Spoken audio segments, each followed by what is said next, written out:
Hey, fellow Misfits. This is a spoiler warning for anyone who has not watched the new Disney Plus show, Percy Jackson and the Olympians. Please watch the show first and come back. Unless you don't care, then enjoy. TNMP, the Nerdy Misfit Podcast, with your hosts, Connor O'Neill and Matthew Hughes.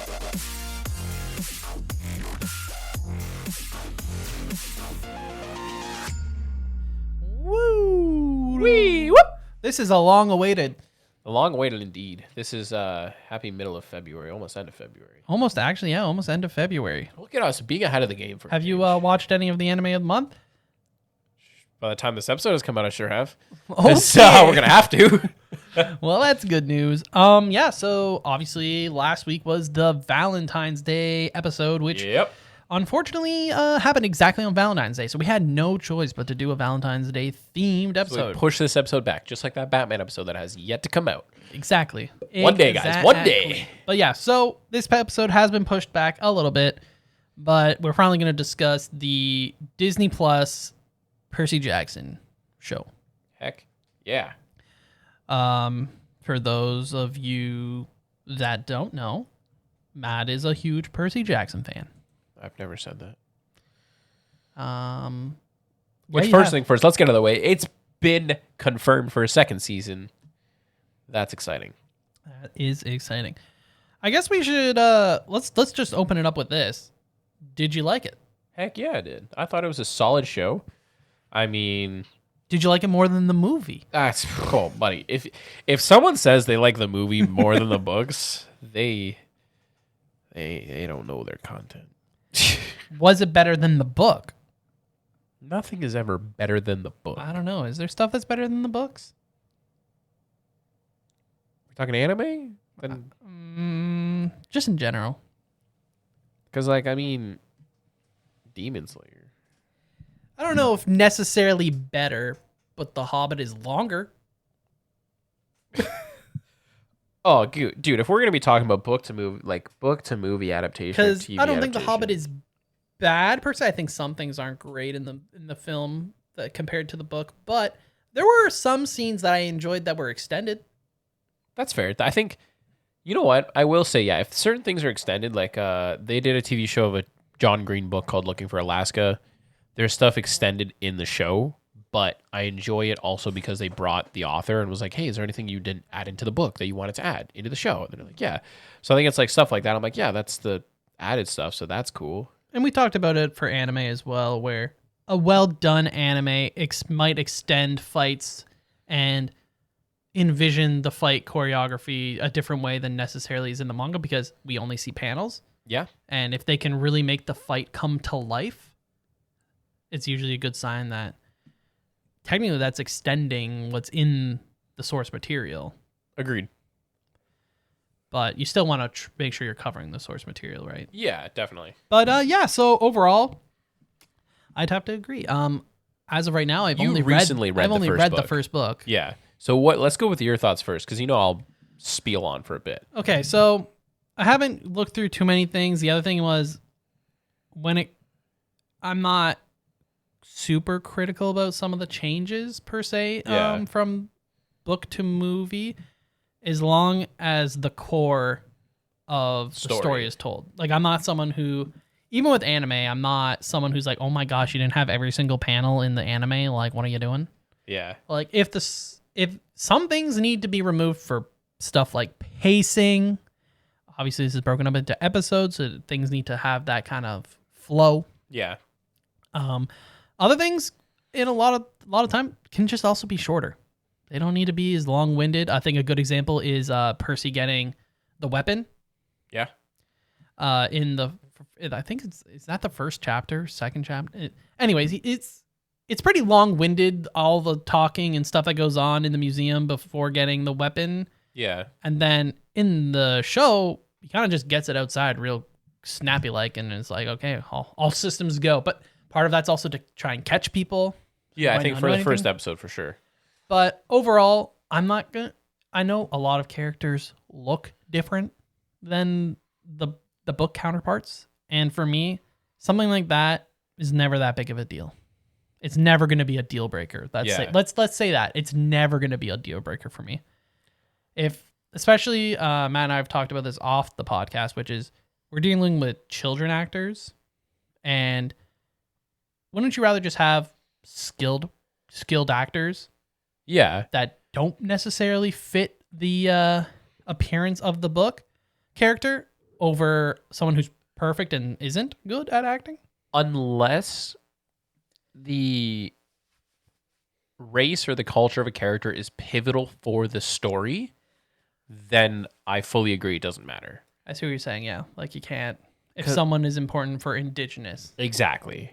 Like if it's an Indigenous-based story. Like Echo, for example. Exactly. It would not work if she was just a Caucasian actress. That's fair. So I think if the story is wrapped around a particular culture or history or, if in that particular aspect, I think it needs to be appropriately casted. But it's like Marvel, for example. Remember how big it was a big deal because the hair on Black Widow wasn't the right color. Yeah, who cares? Like if that does not take away from the story. Another big thing, like blonde hair, for example. Blonde hair for Percy Jackson. Who cares? Oh my gosh. I remember like Grant Gustin being cast as Barry Allen. He had brown hair instead of blonde hair. That's true. Oh, no. It doesn't. Yeah, those things not don't. Not a deal breaker. Features like that don't matter.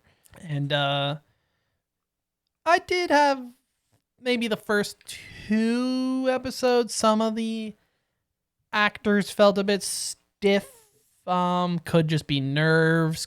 Obviously, potentially first big show. Yeah. But I do feel like most of them kind of ironed out throughout the series and did feel like they were getting more comfortable.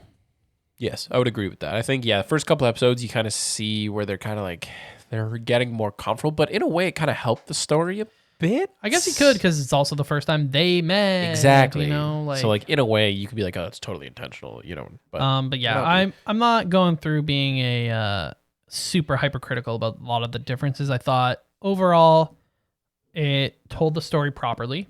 Yep. It didn't tell more than one book. Thank goodness for that, dude. And the other big thing, which I think I want to give credit to Disney, but they have done the opposite on shows as well. But a lot of their shows are not longer than they need to be. Yes.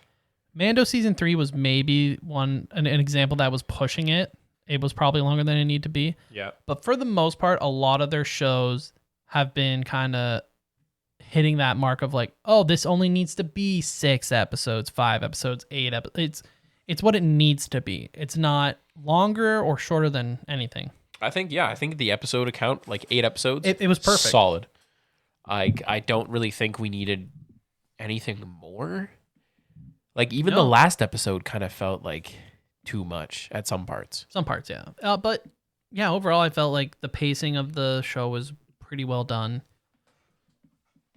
Yeah. It was nice to see, obviously, closer to age of the character. Yep. And I liked a lot of the special effects for the most part were very solid. There may have been a few that didn't look as good. Yeah. But overall, I have no real complaints. A lot of the monsters looked really good. Mentar the Furious Medusa. Yeah. Just not... Overall, like it was very solid. It felt like it was pretty relatively true to the book. Yep. The author was also there, so anything that was changed or he was an executive producer. Things were going through the right channels. Exactly. So the fact that he helped with the script, I agree. And he, like each week an episode come out, he'd make comments on social media and be like, "This is why we decided not to do this." Or and I know, some people were complaining about certain Easter eggs, like that they could have made reference to the original movie or had some of the actors from the people wanted Logan Lerman. People wanted that Lady Gaga song to play during the Lotus Casino, and like he's like, that's its own thing. We did our own thing. Yeah, he's like, that is a completely different entity. It's kind of like what George R. R. Martin said about Game of Thrones once it started to really significantly fork in terms. Oh, so you mean when he was kicked off set? Yeah, pretty much, but he did he still said stuff like Game of Thrones is one thing, the Song of Ice and Fire is its own. Is another thing. Yeah, 100%. Like they can both. People can enjoy both. People can enjoy one or the other. Yep. Because they are their own entity. And that's the same thing where I think it's smart, especially if maybe, the the movie is not to the quality that it should have been, to just be like, no. That's its own thing. It's like Avatar. Avatar? Avatar: The Last Airbender. It's like just that. Yeah, I'm not Shyamalan saying it's just right. It's sometimes best to forget. No, it's not real. Exactly. I'll go on a whole tangent. I mean, in a good way. 8 episodes, like you said, quality. It was good. It was quality over quantity. I don't think it needed to be anything more than 8 episodes. I enjoyed that each episode was named after a chapter in the book. I thought that was really fun. Nice. I don't know if you detail. Want to, nice little detail. I don't know if you want to say that's an Easter egg or not, but I enjoyed it a lot. All around the casting, I thought was pretty solid. Like the guy they got to play Ares, Poseidon, Hades, Zeus, like all around. I mean, the fact that it was Pimento in Brooklyn Nine-Nine that played Mr. D. I thought that was great casting. Lin-Manuel Miranda's Hermes, like all around, it was even the main kids, like the core 3, they kind of grew on me over time. I thought they were pretty solid. Like overall, I can't be like that was a bad actor or bad actress. That didn't fit it. You know, I think the chemistry on screen grew accordingly to the story. Speaking on that quick, rest in peace, Lance Reddick. He was the guy that played Zeus. Yeah, that's unfortunate because I really his performance as Zeus was really well done. I liked it. Obviously the benefit of the gods is that this is their how they portray themselves to humans and the half-bloods. So in terms of recasting, it's not as they can work around it for sure. It can be worked around, but it is upsetting because he was a really solid casting for. Definitely. You really get like that Zeus energy of like what I'm saying is what you should be. You should be listening to what I'm saying. Like you don't tell me what to do. Also, yeah, like you were saying, Ares. I'm pretty sure that was Edge from the WWE. Yeah, who's from Orangeville, Ontario, by the way. I had no idea he was Canadian. I know that he's a Leafs fan because I listened to a podcast with some Leafs fans. Okay. The Steve Dangle podcast. Yeah. I'm not a Leafs fan personally, but I enjoy the podcast, and he's done videos with Steve Dangle on the Toronto Maple Leafs, so I've seen him in those, so yeah. But yeah, I thought I recognized him when I saw him. Not that I'm not a huge WWE fan or anything, but obviously I grew up and I've seen some WWE clips and played some of the games. And yeah, definitely recognized him. But yeah, Edge. We got John Cena and things. We got Batista. We got The Rock. Edge. Like they're starting to really. He was in The Flash for an episode. Yeah, but you're the one who's watched The Flash. I know. I didn't process that was him, which is crazy because that means he's not the only actor in Percy Jackson that was in The Flash. The actress that plays Medusa is Nora Allen in the Flash show. That's right. That's why I was like, wait a second, what? So yeah, I think she played good as Medusa too. But yeah, he was good. He was a solid. Solid Ares. Really fit the intimidation of Ares. Yeah, that intimidation of also, but like, are you do we trust him? Yeah, like he played the anti-hero. Very sketch, but not. Yeah. Where you're like, just enough to be like, do we trust him? Do we not trust him? Why would he? I don't know. You know, I thought it was good. A lot of the casting overall, I was pretty pleased with. Definitely, I would agree with that. I'm trying to think. Another big thing from a film perspective too. Dave Henna, who was the production designer for the show, the sets looked really well done. Like Camp Half-Blood looked great. Hades' Lair looked great. Olympus, in my opinion, looked really well done. And Dave Hanna, the funny thing is once I finished watching it, I watched the documentary behind the scenes, so I kind of learned a little bit too. Yeah. And the production designer, Dave Hanna, is known for bigger productions. So he did bits and pieces of Thor Ragnarok, but he also did all 3 of the Hobbit movies as the production designer. I think someone we've had on the podcast actually before has mentioned that to me, which was Dan, who was on our Star Wars episode, mentioned that to me. I believe actually mentioned it to us. Can't remember. But he was this guy was also the art director for the Lord of the Rings trilogy, which to me just no small. No, you know, it's. I don't know if you've heard of them. I don't know. It's whatever. But the fact that he's worked with Peter Jackson, and like he's been around for all 3 Lord of the Rings, all 3 Hobbits. He did Peter Jackson's King Kong. He was the art director for that. Like that just goes to show you that they picked someone really good for production design for it, and it paid off. Yeah, you saw it. Exactly. And they used in this show, they used one of my favorite things that is in the film industry right now, and it's called the volume stage. And what it is, it's a 360 green screen essentially. Yes. So it's literally, you're in like a miniature dome basically, and it's all LED screens, panels. You're able to program it accordingly, and you're able to have it move. So if you're shooting someone straight on and they're walking and the sky needs to change, you're able to do that in live. It doesn't have to be post-production. And it's not even green screen. It's all LED panels. I don't know why I said green screen. So you're in this dome basically, and you set up all these props. You set up the foundation of the pillars and everything. You build as much of the set as you can, except for the literal atmospheric thing. And it is beautiful. They did it for all the Mandalorian seasons. They did it for Thor Love and Thunder, as bad as that movie is. You look at that opening scene of Thor and the Guardians and everything on that alien planet. That's useful in tool. the volume. Yeah, useful tool. Like, it is such an interesting piece of technology in the film industry. A new evolution of the Exactly. film, It's the next step. right? Because we've gone from obviously so many, and to be fair, there are still filmmakers who love Practical as being on much as you set, can. on location, in Yeah. a proper setting of what they want. But we have to not beat around the bush too much. We have a lot of films are just filmed on In set. blue screen. In buildings. Yeah. Like if you watch any MCU, all blue. Yep. Basically, just It's rare Structures that that they're on are set blue. as much. structures that are blue background, blue everything. Yeah. Even blue on people. It's true. Vision. WandaVision when they did the black and white set. And obviously you look all the way back to like something like Star Wars, which is like has the original, Yeah. a lot of green screen stuff, where you look at some of those prequel behind the scenes and it's just all green. Yeah. Lightsaber battle on green. Everything's on green. The Obi-Wan and Anakin fight is pretty interesting, watching the behind the scenes of them fighting on structures made, but obviously they're all green. Yeah. And the actors talk about it because this is, at the time, it wasn't as common. And they're talking about, like you have to picture it and it's very different. And because it's a lot more common now for actors to act on a lot of blue or green screen stuff. But I think that also just, it goes both ways, but it does show an actor's ability to really picture what's going on. Yeah. I think with this, it kind of does the reverse. So it gives you, the actor, more ability Helps to put them in the see, setting. Yeah. The atmosphere itself. A really cool thing too is in the documentary of the behind the scenes, it kind of breaks this down and shows it of like the underwater scene. Mhm.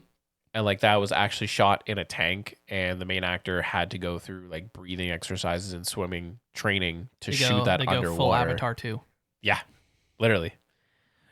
James Cameron was actually helping. He was actually on the set here too. Okay, let's talk about what is your biggest complaint or dislike about the show?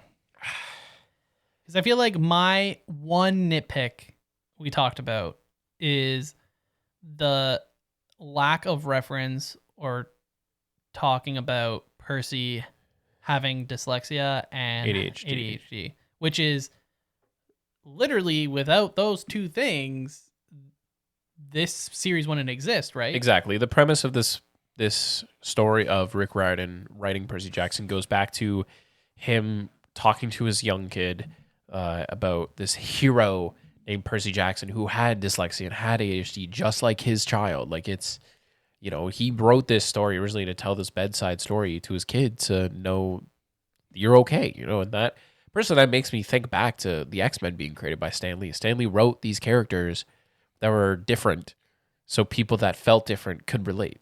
Yeah, like everyone's unique. Exactly.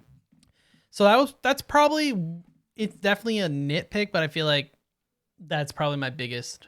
I wish it would have been referenced. Yeah, I would agree with that. We do get more flashbacks and scenes than you get in the books of Percy as a kid. Oh, yeah, and I thought those were nice good. to see. Those were pretty solid, and seeing the issues his mom Yeah. has to deal with. The restaurant scene between Poseidon and Sally, I thought was really good. Very deep, like emotional. Yeah. That I did not expect that because that's not in the book at all. No. But that added to the story, I find. No, it was very solid. To me, and there's seeing her like she is struggle. just at that point, she's just like she's had enough. Yeah. And like you want your son, just take him. Yeah, she was great. Great actress too. Fantastic. But yeah, I just wish that was referenced. Like we did see that Percy had a lot of issues and is troubled, but I wish maybe, just because it feels like it's a big important point for the character. Yeah.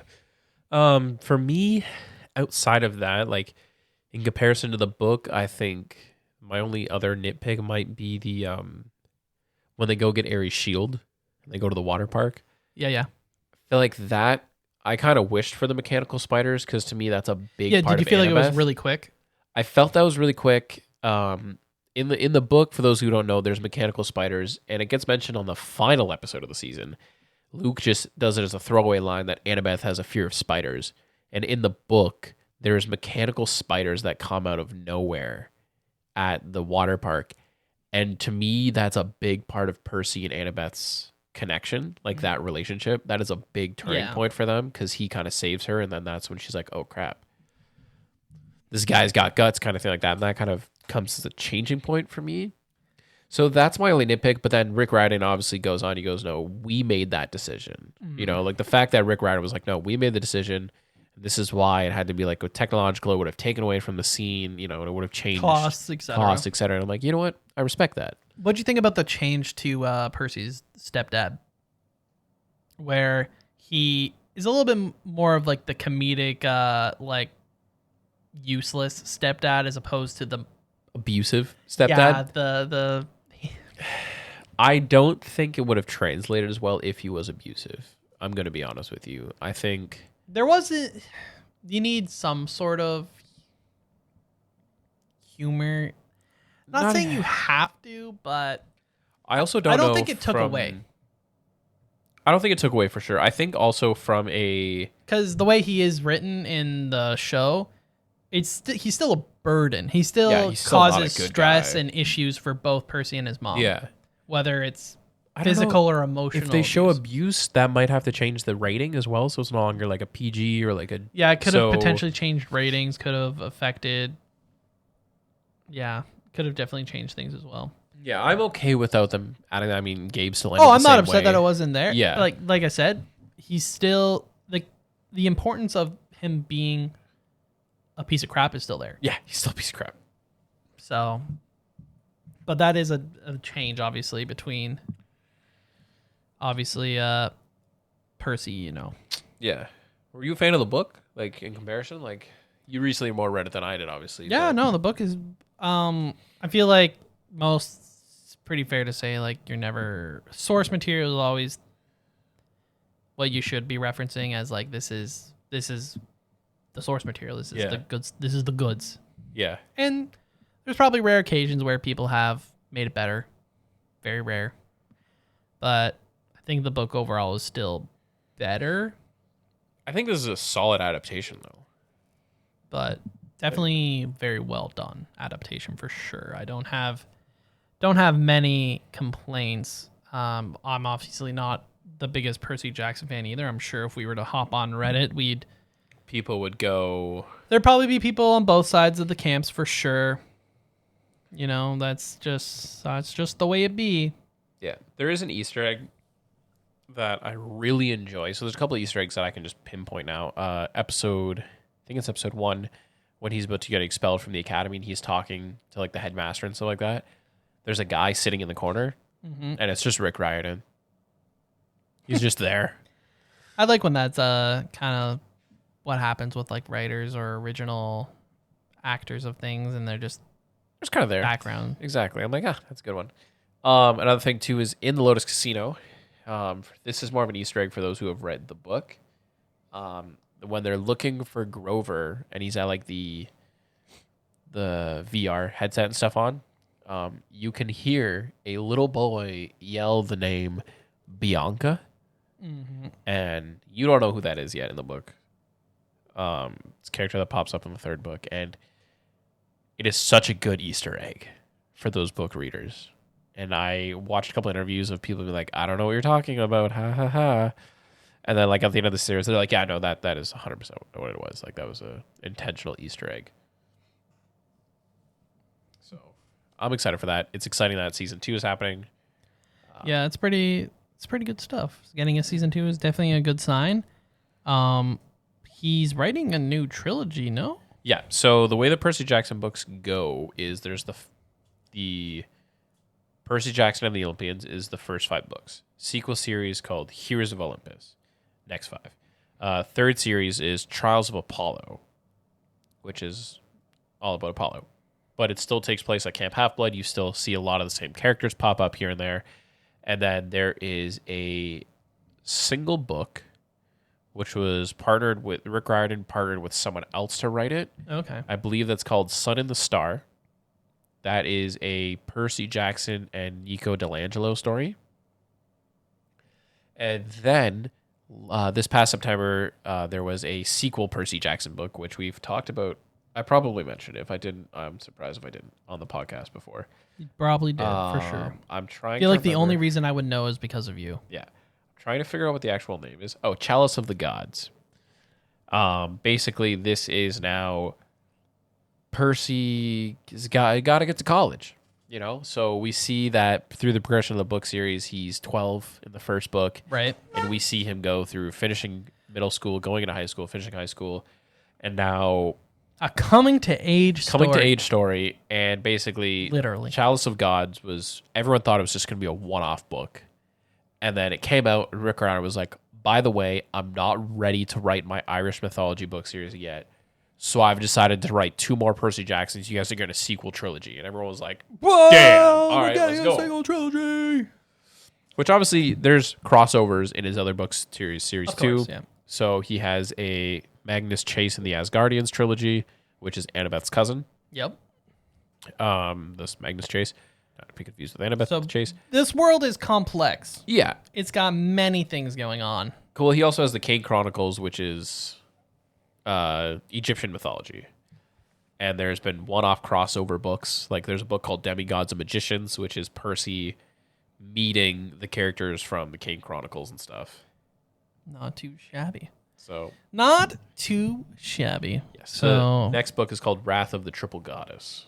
all of you Percy Jackson fans out there, you got more content coming. I mean, even outside of just Percy Jackson, like if you like the style of mythology books, Rick Riordan, because of the succession of Percy Jackson, stuff like that, he went on to make his own company. Yep. So he has a company called Rick Riordan Presents, which is through Disney, and it is books of different mythologies written by the appropriate authors. So they are under the umbrella company of Rick Riordan Presents, but there is a Hindu mythology book series. There's Maya, there's Aztec, there's Korean, there's Cuban, there's African American and West African, there's Mexican, Mesopotamian, Korean, Hmong, Centuria, Caribbean, Chinese, Greek and Indian, Navajo, Philippine, Caribbean. Like they're all And origami. pretty much Japanese. Japanese. I don't actually know if there's Japanese, but it's neat. I think it's really cool that there's that, and then there's also a book called The Cursed Carnival, Yeah. which is a collection of 10 short stories written by 9 of the different authors, and then Rick Riordan wrote one, which would be his first one in his Irish mythology universe. I don't want to say universe, but his Irish mythology story, which is pretty dope, I think. Yeah, overall, no complaints then from either of us, really. No, I think Looking forward to season 2. I was surprised, I think, of how good it was. Yeah, I would say I think on previous episodes, you can definitely tell how skeptical you're going, and you're definitely like, I've been burned. I've been burned before. And Have you seen? You haven't seen the movies, have you? I've seen the movies now. So now you can fully understand now that you've read the book and see the show. You're like, I've been burned before, and I'm, I'll go in. I'll give it a chance. And I think, improved to be good. Yeah, it proved to be a lot better than the movies, though, because you haven't seen the movie, but you know the scene of the spirit gives Percy those little beads, right, to get out of the underworld. Single chapter in the book happens in the movie. It's in the show. It's a single moment in the movie. The whole premise of the movie is him going to different locations across America to get each bead. So he goes to the Guard Emporium, fights Medusa, gets the bead. Goes to a place He's collecting somewhere else. Dragon Balls. Pretty much. And then he fights a Hydra randomly and gets it after. And then he goes to the Lotus Casino, is in the Lotus Casino for a few days, and then finds it. Ares is not in the movie at all. Ares doesn't have balls. There's no backpack, by the way, either. It's in a shield. And then you get to the second movie, Percy Jackson, the Sea of Monsters, and this is when they decide that, oh crap, the actors and actresses are getting older, they're getting more popular, we need to wrap this up. So they try to grab bits and pieces of the third and fourth book to shove it into this second movie so that they could just do a trilogy of movies instead of all 5. Yeah, that's never good. No! Series of unfortunate events. That's 3 books in one. It was Also unneeded. Thus, they made a TV show, and it was successful. It was much better. Great. But obviously this is a little bit of a shorter ep, but I want to give a shout out to everyone on the Nerdy Misfit, Misfit Island, our Discord, link in our link tree below, that made sure to call out Matt for his my God, his horrible bread take. Let it go, on people. breakfast. I'm sorry I cut my bread a weird way, okay? Or not at all. But yeah, I'm glad to see the support was in my favor. Made me feel like vindicated, really, that I was right. Okay, I'm sorry, guys. I'm sorry. But yeah, definitely a big shout out to everyone that commented and called Matt out, because that's what we need to do. We need, we got to call people out for their mistakes.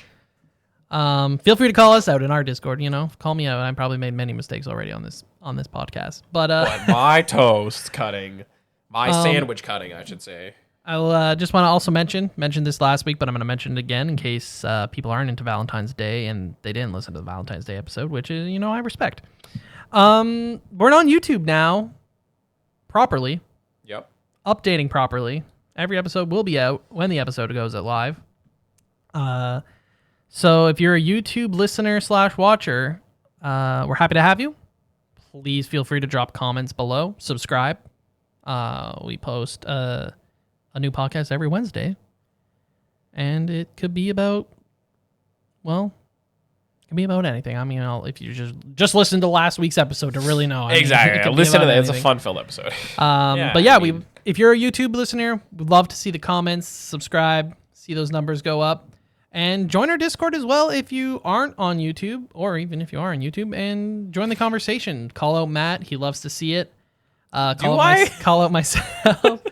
And join any of the channels that you feel like you want to be part of. And if there's new channels that you guys want, like if there's a topic you guys want to see, let us know. We can go through it and everything. We're more than open to creating more in the Discord, creating it bigger. Yeah, having more conversations going on. And the last thing I want to call out is we have a channel now for the anime of the month. So if you want to watch the show with Matt and myself, and potentially we can set up maybe some watch alongs.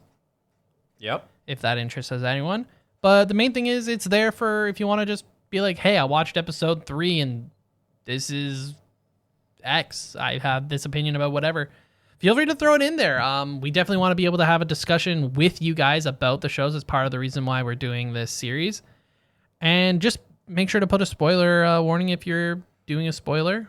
In Discord, you have the ability to set spoiler over stuff to hide it. So just remember that not everyone might be at the same spot on the show. So just be wary of that. Yeah, keep that in consideration. But we would love to see you guys in that and watch the show with us. If the show doesn't interest you, join in next month when maybe we watch a show that's interesting. We'll try and watch something more shonen-y, I think. We'll see. We'll see for sure. But catch that in I next know month. that the first two shows we've picked have not been action-packed, as crazy on the action. So perhaps we'll get to that in March. But we'd love to see you guys there. the link for the Discord is in our link tree, which is in the description below. Make sure you give us your thoughts on the Percy Jackson show. If you read the book, if you watched the show. Do you like the books more? Do you like the show more? Are you a movie lover? Let us know. Comments, Discord. We'd love to see it. It's all there, waiting for you. Yeah, we just want, this is a big community. We just want to have some fun, talk about some nerdy stuff. Exactly. With that being said, we'll see you guys all next Wednesday. Week. Bye. Bye.